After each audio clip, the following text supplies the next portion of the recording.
जय सिया राम, जय हनुमान। जो राम नाम का जाप करते हैं उनके घर का वातावरण किस प्रकार बदलने लगता है, उनके घर में किस तरह से शांति आने लगती है, उनके घर में किस तरह से सभी लोग अच्छे कर्मों में आसक्त होते जाते हैं और उनकी उन्नति होने लग जाती है।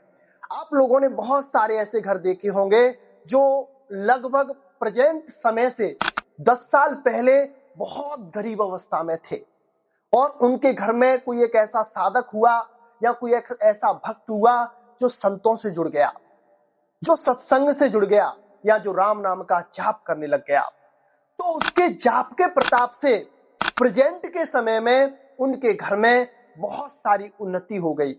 यानी कि उनका बहुत अच्छा मकान बन गया, उनकी सारी परेशानियां दूर हो गई, लड़ाई झगड़ा दूर हो गया, बिजनेस सेट हो गया, उनके जीवन की जो भी परेशानियां थी वो सारी की सारी परेशानियां दूर हो गईं और उनके घर का जो वातावरण है वो मंगलमय हो गया। मंगलमय का मतलब यह है, अगर कोई उनके घर पे जाता है, उनके यहाँ पे बैठता है, उनसे बात करता है तो उनका भी मन एकदम पवित्र हो जाता है, उनके घर से आने का मन नहीं करता है। आप बहुत सारे घरों में जाते होंगे जहां पर आप बैठ जाते हैं तो ऐसा लगता है 1 घंटा और यहाँ पे बिताएं, 2 घंटे और यहाँ पे बिताएं, यहाँ से जाए ना, मन में ऐसे विचार आते होंगे। लेकिन कई जगह पर आप जाते होंगे, वहां पर जाकर आपको ऐसा लगता होगा कि इस घर से कितने जल्दी से जल्दी हो सके मैं यहाँ से निकल जाऊं, क्योंकि उनके घरों में इतनी ज्यादा नेगेटिविटी पाई जाती है।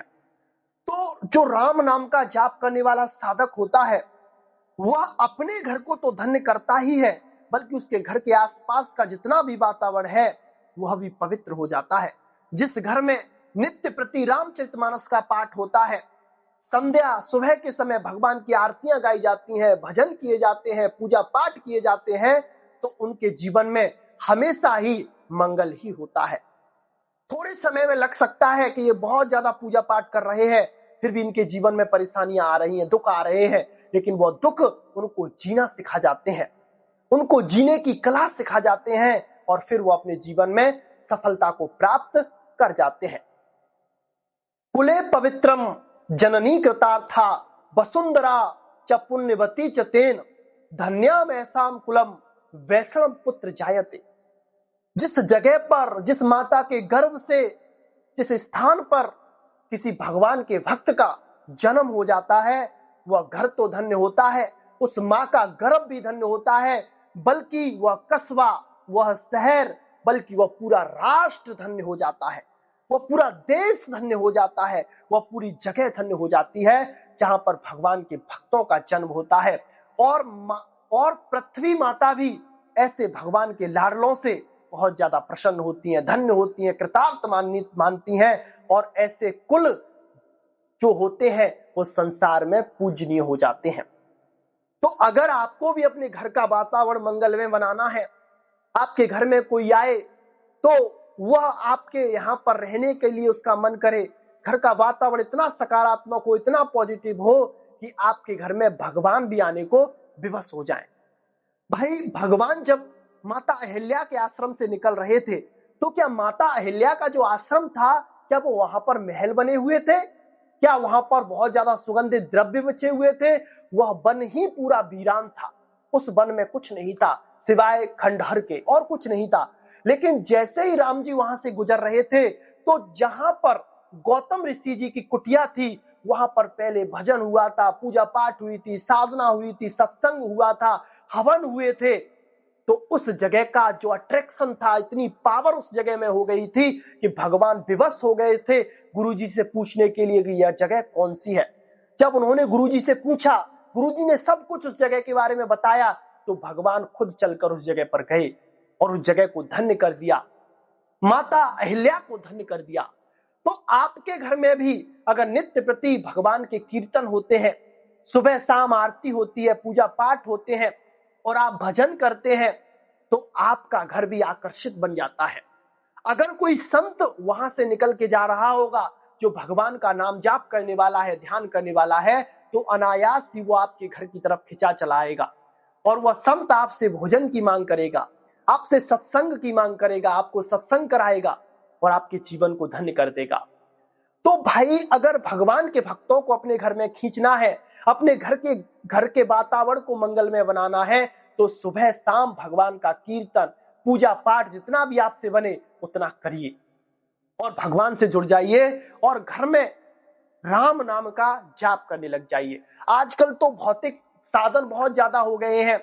आप कोई टैप रिकॉर्डर ऐसा लेके आइए जिसमें राम नाम लगा दीजिए और राम नाम को चलने दीजिए। घर में राम नाम की गूंज होगी तो आपके घर में जितनी भी नकारात्मकता होगी वह सारी नकारात्मकता दूर हो जाएगी, चाहे वो छिपी हुई हो, चाहे वो अदृश्य रूप से हो, चाहे वो तंत्र बाधा हो, चाहे वो यंत्र बाधा हो, चाहे वो भूत बाधा हो, प्रेत बाधा हो, कोई भी बाधा होगी वह दूर हो जाएगी और आपके घर का वातावरण मंगलमय बन जाएगा। जब हनुमान जी महाराज ने गर्जना करी थी लंका में, तो लंका की जो गर्भवती स्त्रियां थीं उनके गर्भ गिर गए थे। तो हनुमान जी ने गर्जना किसकी करी थी? हनुमान जी ने गर्जना करी थी राम नाम की। वहां पर उन्होंने राम नाम का गर्जन किया था, उच्च स्वर में उसका जाप किया था। तो जो पापी पुरुष थे, जो पाप में आसक्त थे, वह मुक्त हो गए थे, वह गर्म बंधन से छूट गए थे और पाप का नाश हो गया था। तो आपके घर में अगर राम नाम का कीर्तन होता है या कीर्तन भजन चलाए जाते हैं, आपके घर में भगवान के नाम की गर्जना होती है, तो आपके घर में क्या कोई नेगेटिविटी रुक सकती है? क्या कोई नकारात्मकता आपके घर में आ सकती है? कोई कुछ नहीं होगा। बस आपका घर एकदम धन्य हो जाएगा और कुछ समय बाद आपके घर में उन्नति के मार्ग प्रशस्त होने लग जाएंगे। आपके घर में ऐसे ऐसे कार्य होंगे जिनके बारे में आपने कभी सोचा नहीं होगा।